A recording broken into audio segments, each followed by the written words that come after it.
Thank you, Holy Spirit.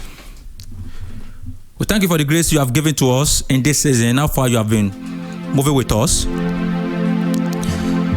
We appreciate every one of us who have been following us for paying the price of diligence. And I pray the grace of the Lord will not depart from you in the mighty name of Jesus.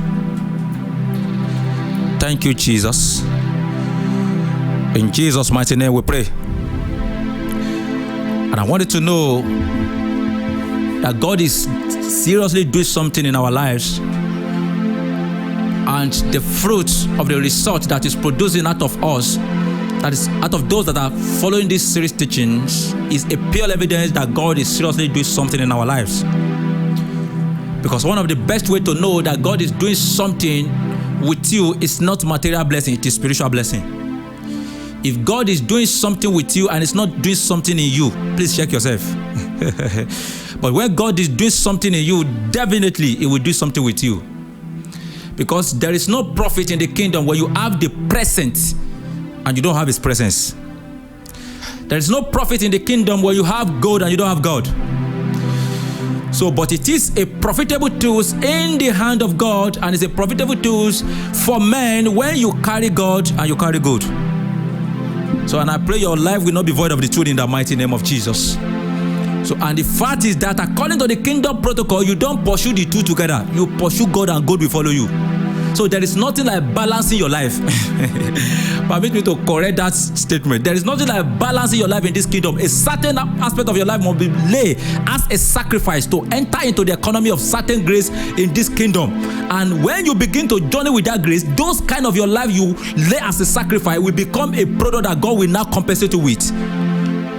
There are years in this kingdom that the cankerworms are sitting as you begin to follow Christ. But permit me to tell you that as you follow Christ, the year that cankerworms are sitting, God Almighty will restore it. And I pray God will bless you in the mighty name of Jesus. And I use this opportunity to say this again, that those that are following us online, you don't have any disadvantage. With all honesty, I said this to you, that the move of God in this season is more of online than on land. I repeat, the move of God in this season is more of online than on land. So don't think that those that are following you physically as a man of God, they are your follower. I use this opportunity to tell you that those that are following you physically in your church, they have many people they are also following online. We are no longer in the dispensation where you will think you are the only one your followers are listening to. And that is the reason why the generation we are coming out of are full of generation that was brainwashed and that are full of religion. Why? They are only listening to just only one general overseer. They don't have access to different dimensions of message that can bring them into certain balancing that the kingdom of God want them to enter into. But when the season of social media begin to come, when internet begin to come, we come to a stage where many people begin to have access to different men of God. So if you think you are the only one your followers are following, you have been deceived from the pit of hell. I use this opportunity to tell you that you may be surprised to know that you on your congregation, you may not even be among the first 10 that they are following, even though they are your mentor, that they are your mentee. But I'm using this opportunity to tell you that they have many people they are following, and that is the will of God for this dispensation. Because the fact is that you only know in part. No man of God has the complete full gospel of the kingdom. No man of God. You only know in part. So the part that you know is the aspect where God will allow people in the body of Christ to listen to you. And the part that you are ignorant of, there is a portion of that dimension of revelation in the heart of another man of God. So God, the Holy Spirit that channel your followers to you, will also channel them to another man of God, so that they will also be benefited from the grace of God in the life of another man of God. And the move of God in this season, I said it is most of life in the sense that God wants to silence the season of brainwashing followers and the season of religious ignorance. Spiritual ignorance, I mean to say it. So two spirits is in trouble in this season. Spirit of ignorance, one, and spirit of religion is in trouble. They are in trouble. So if you are still ignorant in this season now, if you can be easily brainwashed in this season by any man of God, it is simply because you are far from social media. If you are still religion in this season now, it is simply because you are far from internet. Because if you are online through the phone in your hand, it is easy for the spirit of truth, which is the Holy Spirit, to guide you into all truth. It is easy. I repeat, it is easy for the Holy Spirit to guide you into all truth. So never carry that mentality that those that are following you physically, they are your real follower. With all honesty, those that are following you online, they are more real to you or more honest to you or even following you deeply more than those that are following you physically. It's the reality of the kingdom. Because one thing about the spiritual reality is that familiarity makes your message not to be a beneficiary to the life of those that are following you physically. Familiarity. It can hinder the grace of God upon your life to be an advantage to the life of those that are following you. So those that they are following online is more of advantage to their life than you that they are following physically. So if you think you are organizing discipleship class, there's nothing bad in it, but just have it at the back of your mind that those that came for that discipleship class, they have listened to Joshua Selman before coming. They have listened to Apostle Arome online before coming. they've read a book online before coming to your physical discipleship class. So let us encourage ourselves. So I'm just saying this for you to know that when it comes to the move of this season, distance is not a barrier. Is a season where distance is the least barrier, because you can log in your online and begin to listen to me physically. So many of you that are listening to me now, many of you doesn't know me physically. I must be sincere to you. 90% of those that are sowing into my life financially, I don't know them physically. They are just people that are benefiting and blessing from the grace of God upon my life from online. So that is the move. There is nothing you can do about it. If you try to fight against the online movement, you are fighting against the move of God. And it's a pure evidence that you are ignorant of the move of God in this season. I'm not criticizing online ministry. Online ministry is the mother of online ministry. Everything online begins from online. Even everything online is done on land. So you can't criticize online. Online ministry is the mother. That is where every one of us are brought up from. You can't criticize denomination. Is the mother. That is where every one of us got born again. We can't criticize it. But don't let those who are denominational begin to criticize the online movement. Doing that is a pure evidence that you lack the knowledge, the revelational move of God in this season. So if you are complaining that people are not following you, please go back to the secret place and understand the seasonal move of God. If you can have the message for this season and you have the language of this season, you will surely be relevant. I repeat, if you can have the message of this season and also have the language of this season, you will surely be relevant. You may have the message of this season and not have the utterances of this season, and you can also have the language of this season, which is the utterances of this season, and not have the message of this season. But if you can have the two, you have the message of this season, you also have the utterances and the language of this season, you will surely be relevant. You will surely. And I pray the grace of God will bless you. Will bless us all in the mighty name of Jesus. Now to the message of today. For those that have been following us, you will recall that we have been doing certain justice on the reality of the difference between the word of God and the word from God. So we've exposed some reality of the position of scripture in series 1 and 2. So we've tried to establish a certain justice that are different between the written word of God and the person of the word. And I make us to understand that the written word of God, the Bible is not the word of God. The Bible is the written word of God. It's not the word of God. The word of God is not a book, it's a person. Get that into your understanding. Get that into understanding. In the beginning was the word. The word was with God in the beginning. Bible was not with God in the beginning. Bible came through Moses. It began through Moses. Let me correct that. It began through Moses. Reading documents began through Moses. So get that into your understanding. Two, get this into your understanding also, that it is not the primary will of God for us to know him through book. It is the primary will of God for us to know him through a person of Jesus Christ by the help of the Holy Spirit. So get that in your understanding. Now, what is now the position of Bible? God help us in Jesus' name. What is now the position of the Bible? There are three approach, or three different approach many people in the body of Christ have towards the Bible. Three different approach. First, there are the set of people that study Bible to know Bible. Second, there are the set of people that study Bible to know the word of God. Third, there are the set of people that study Bible to know Christ. I repeat again. Three set of approach people have towards the word of God in the body of Christ. The first set, they are the set of people that study Bible to know Bible. They study scripture to know scripture. Two, the set of people that study scripture or study Bible to know the word of God. The third set, they study Bible to know Christ. And let me say this to you clearly with all honesty and with authority.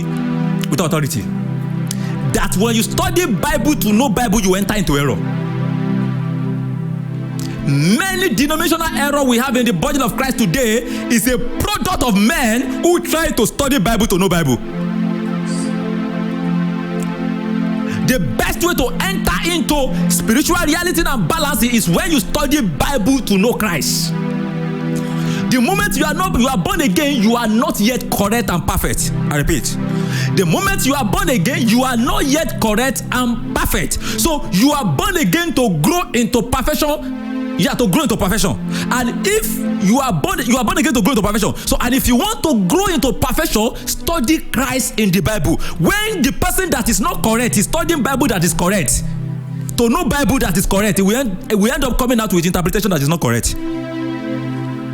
I repeat, where the person that is not correct is studying Bible to know Bible, it will come out with interpretation that is not correct. But when somebody that is not correct is studying Bible to know Christ, as he studying Christ, he will begin to conform to the image of Christ from glory to another dimension of glory. So we enter into denominational error in the body of Christ by many men of God simply because they are studying Bible to know Bible. And it is after studying Bible to know Bible that somebody will come out, will study the book of Exodus and come out with a doctrine that God told Moses not to wear to off his shoe because it's in holy ground. And because of that, he found the church and said nobody should wear shoe into the temple. He was studying Bible to know Bible. And I also said again, it is out of studying Bible to know Bible that we make somebody to come to the New Testament and see the place where the scripture says ladies should not put on, should pray, should cover their head while praying, and think that Bible verse is talking about beret. You can wear your face cap as a man and pray. God will hear your prayer.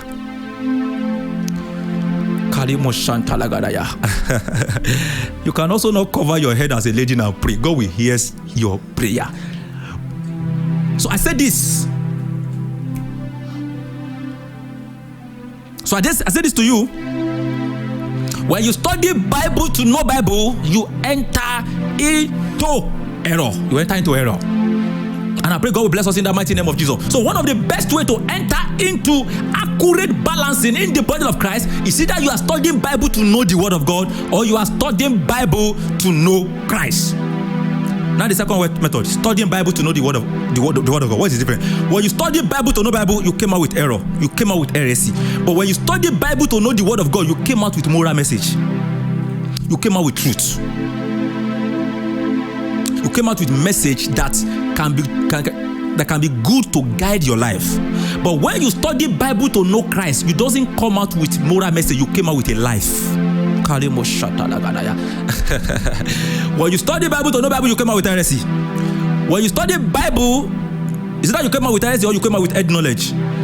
When you study Bible to know the word of God, you came out with moral message. Because every Bible, every word of God, every written word of God, everything written in the word of God, either the historical aspect, the allegorical aspect, the literal aspect, they have their moral message that they are passing across. So you can study it and came out with a moral message. But permit me to tell you that if we build it on moral message, it means we don't even need to give our life to Christ. So somebody that is not born again can study Bible and get a moral message. A Bible is a moral book for somebody who is not born again, but it's not a moral book for those who are born again. So for those who are born again, it's a book of life. For those who are not born again, it can be a moral book to guide their life.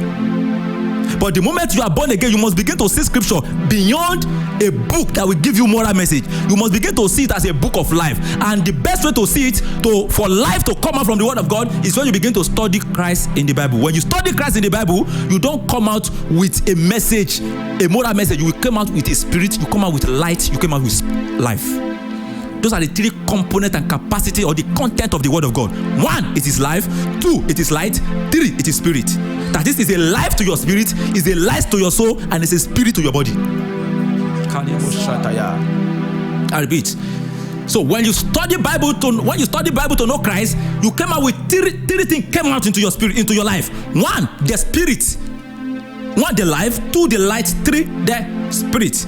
That's why Jesus said the word that I speak, they are spirit, they are life. When the Holy Spirit opened a scripture to you, what you came out with is no moral message. If you study Bible and you came out with a dimension where Holy Spirit begin to unfold righteousness to you, you won't come out from that studying and lost the ability to live righteous. So the studying, the teaching of the Holy Spirit doesn't ask you to do something without giving you the capacity to do it. If you study the Bible and the Bible say carry this share, the fact is that the ability to carry that share will rest upon you immediately.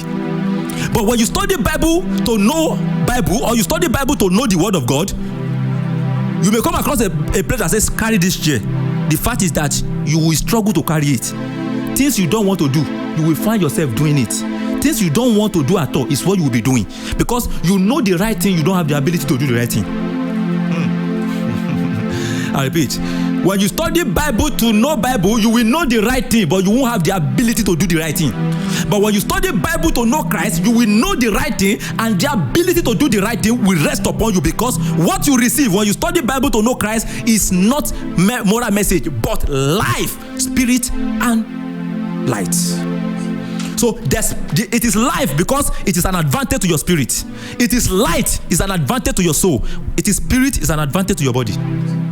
Because your spirit doesn't need spirit, your spirit needs life. Your soul doesn't need life, your soul needs light.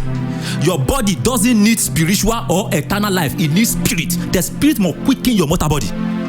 Kalebo Shantaya.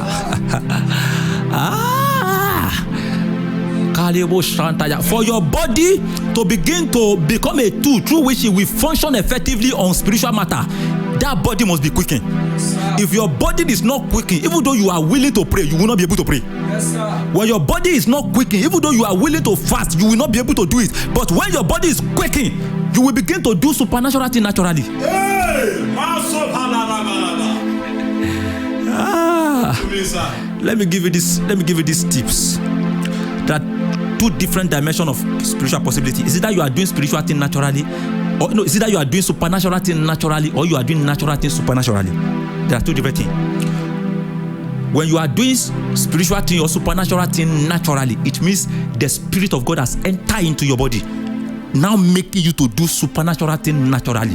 When you are doing natural things supernaturally, it is also that the Spirit has quickened your mortal body. A spirit has entered into you. For example, now, natural things, supernatural. Let me give an example. In the Old Testament, in most cases, the dimension of supernatural they operate is that they do natural things supernaturally. Example of Samson, he holding him, rest his hand upon a pillar, and the pillar fell. Why? Falling a pillar is natural, but a single man doing it is supernatural. For example, you run to Lagos, from Lagos to Abuja, you walk to Lagos, do prayer work from Lagos to Abuja with leg. That is, walking is natural, but when you now begin to walk from Lagos to Abuja, you don't get tired. That is, you are doing natural thing supernaturally. But when you do spiritual thing naturally, that is when you are praying. Praying is spiritual. Are you getting it now? When you are praying, that is spiritual. So when you now begin to pray easily, that is, you are doing spiritual thing naturally. I pray God will bless us in the mighty name of Jesus. So when the life of the word of God enter into your spirit came back to life. You begin to enter into the reality that is available in the realm of the spirit. It takes life to make you available and be aware of the things of the spirit. It takes light that enter into your soul to see the things of the spirit. Then it takes spirit that enter into your body, that quicken your mortal body, that makes you to enter, to begin to use your body to do supernatural thing naturally. If you lay hands upon you and you got healing, it means my body has been quickened. For that body to begin to function effectively in that supernatural dimension.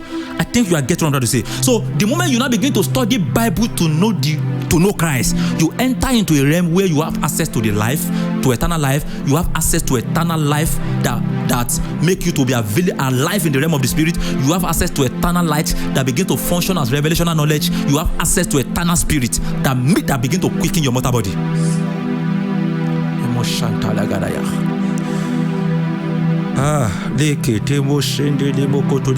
Can you see the difference between the two now? So you must be able to know how to study Bible, to know Christ. Come out from the realm where you study Bible to know Bible. Those are the people that are arguing scripture. They can argue from today to tomorrow, and their life is emptied of supernatural. Their life is emptied of spiritual possibility. But they know Bible from head to toe. They are only using head knowledge to handle things that pertain to spirit. So they think they are educated, they can study biology, and think the brain to study biology, they want to bring it to spiritual matter, and they will begin to give you natural interpretation, give you academic interpretation on the things pertaining to spiritual matters, things that are foolish to the intelligent man. So come out from that realm, and I also beg you, don't stay too long in the realm of studying Bible to know the word of God. Don't stay too long there. Those realm is for babies, because when you study Bible to know the word of God, you know the difference between good and evil. But when you study Bible to know Christ, you know the difference between what is good and what is God. I repeat, when you study Bible to know the word of God, you know the difference between good and evil. But when you study Bible to know Christ, you will know the difference between things that are good, but they are not God. Let me give you a particular. Is it wrong to live in Lagos? No. But when you study Bible to know Christ, God can begin to speak to you personally that get out of Lagos and go to Kende in Kogi State, because that is where God wants you to stay. Is staying in Lagos a sin? No, it is good. But for you personally, it is not God. I pray God will bless us in the mighty name of Jesus. That was why Paul was trying to give us a clear understanding of it in the book of Ephesians, Romans chapter 12, verses 2. He was talking about how to know the good way, the perfect way, and the acceptable way. That's Romans 12, verses 2. How to know the good way, the acceptable way, and the perfect way. There are three different things: good way, acceptable way, and perfect way. By studying Bible to know the word of God, you will know good way.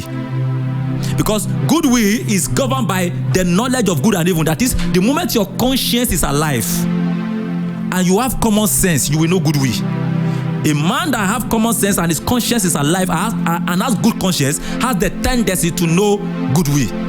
But when it comes to acceptable way, you know acceptable way by defining your purpose.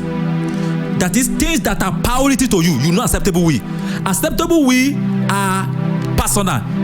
Good way are general. But acceptable way, there are certain things that are good, but because it's not important to you at a certain present, you deny yourself from it and choose what is acceptable for you. For example, now let me give example of acceptable way. I have two things to do in the season. I have 1 hour, and I have a Christian film to watch. At the same time, I have a Christian book to read, and I have 1 hour for the two.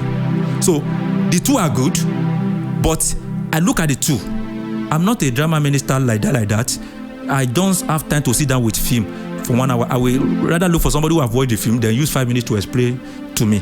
I don't have much time like that, but I will prefer sitting down with spiritual material, because that is my priority. But to a drama minister, to somebody that have a primary call into drama ministry, it will be advantage for him to watch that Christian film, because it will have many things to do to his spirit, to his career. But for me, books have many things to do to my spirit and to my ministry. So what am I trying to say is now, it means now the one that is acceptable way is, for me, is book. So acceptable is based on priority. It's based on personal interest. Then good way is based on common sense and good judgment. Then acceptable way is based on priority and interest. Then perfect way is based on the word from God. That is an instruction. The Lord said I shouldn't do this. The Lord said I should do this. Not that it is written in the Bible, but God is speaking to you expressly. It's the perfect will of God. In most cases, you cannot study Bible to know perfect will. I'm telling you, you can't study Bible to know perfect will. A two brother came to your way, Brother Shola and Brother Benga. Both of them, they are firebrand, they are prayer warrior. How will you know the one that is your wife, your husband amongst the two? This Bible said they must be born again, and they are born again. The Bible said they must have the fruit of the Spirit, and they have the fruit of the Spirit. Yes, now, how for you to know that when it comes to perfect will of God, the scripture is crippled. You must learn how to enter into the economy where you have access to a personal revelational word from God, to know the one that is your husband between Brother Benga and Brother John, right? Or to know the one that is your husband between UT James and Brother Sukomi. Sir. I pray God will bless us in the mighty name of Jesus. So what I'm trying to say is that you must learn to know how to extract the word from God from the word of God. So that is, you must know how to extract the word from God. There are certain words that are personal to you inside the Bible. They are personal. We call them the word from God. It is personal to you. Personally, I was called into teaching ministry by 1 John chapter 1 verse 27. That was the ordination that brought me to ministry. 1 John 1:27. That scripture has general meaning, but when it appeared to me by revelation, it said to me, Banjo Ayeka, the anointing in you remain in you. You don't need anybody to teach you what to do as from today, as the anointing teaches you. He said, abide by it. And from there, I enter into a area where I begin to know things. How I know them, I can't explain. I just know I know them. Many things I knew, it's not because I studied them. I know certain things in the realm of the spirit whereby I begin to study for confirmation. Because it is an ordination of a calling into a certain assignment. So can I say this to you? When you study First John 2:27 has a general meaning, but it has one certain strange personal meaning to me. Why? I got the word from God from the word of God. Yes. So you must learn how to get the word from God in the word of God. That is, you must learn how to get the word from God in the written word of God. Because any word from God in the written word of God is personal. And I say this to you, God can speak. The word from God can come through any means. The word from God can come through a message. You know, I said it in the last teaching or in the series 3 that there are 4 patterns through which God speaks to us. 1, from the person of Christ. 2, from the word of God. 3, from a man of God. 4, from the things, the handwriting of the supernatural in the environment. So God can speak to you through the word of God, through the written word of God. It becomes the word from God. God can speak to you through the person of Christ. It becomes the word from God. Because the person of Christ, when he became flesh, that is not the fullness of the word of God. He said it also. He said, there are many things I'm supposed to say to you. The word that became flesh said it to you, that there are many things I'm supposed to say that I can't say it. So when you stay only with the word that became flesh, there are certain dimensions of revelation you may not know. You must learn to study Christ. Christ is different from the word that became flesh. The word that became flesh is Jesus Christ. But that is different from Christ Jesus. There are differences between Jesus Christ and Christ Jesus. That's another teaching for another day.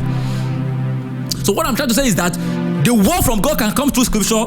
The word from God can come through Christ. The word from God can come through the things in the environment. Maybe God used the things in the environment to speak to you. And the word from God can also come through a man of God that carried the message.